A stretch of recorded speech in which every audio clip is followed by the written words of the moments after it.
That is true. My man's a Sagittarius. Listen, well, my man's a Sagittarius. So basically, it's a straight shooting sort of conversation. But I think that sometimes we get distracted and we talk about the bicker of between men and women.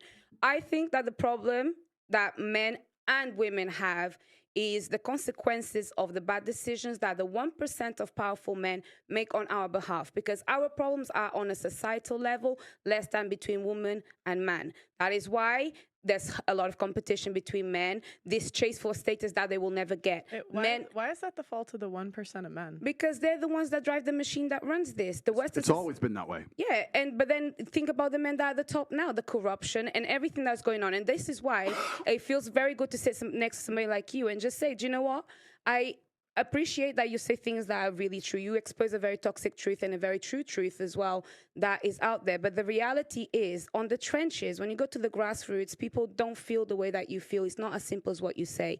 They are victims of this system. So my job here is really not to try and make it about men and women, is to make you understand that actually we need to start changing the narrative. You don't want to make it about men and women because they're both messed up on either side. Because then women look bad. No, because it's about everybody together. Women have their traumas, men have their traumas. I'm not here to fight against men and women. That's small. I understand what you're saying. But the idea that this 1% of men have created this terrible society. Yeah, I talk about that. I talk about the Matrix. I talk about these things. But it's always been this way. It's always been a small elite group of men who are in charge of the world.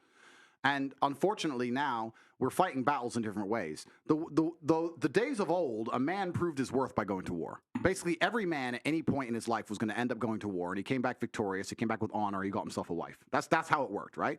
Now men don't have to go to war as much, depending on where you live in the world, and it's slightly different, and we fight our wars in other ways. And one of the true expressions of testosterone and trying to really express your ability and your combative ability now in the modern world is power and influence. So in the olden days, you'd go to war, you come back with a ribbon. Nowadays, you got X amount of followers, you can move the world with money. I can bend reality with money. Please understand, if I walk into Jimmy Choo, they lock the door. No brokies allowed in. Tate's here, and I buy whatever the fuck I want. There's lines outside because I'm there.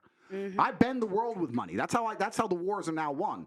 So you're talking about high status males, and it's always been that way. Now you have a whole contingent of men who aren't dead. Okay, they didn't die in a ditch, but they're lonely as fuck jerking off.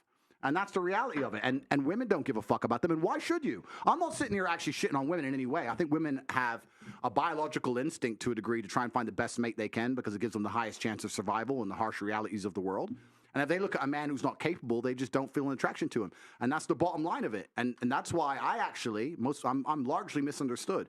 I don't blame women for a lot of the problems. Women are guilty of certain things, but I have a massive amount of blame to place on men because there's so many men who are genuinely incompetent.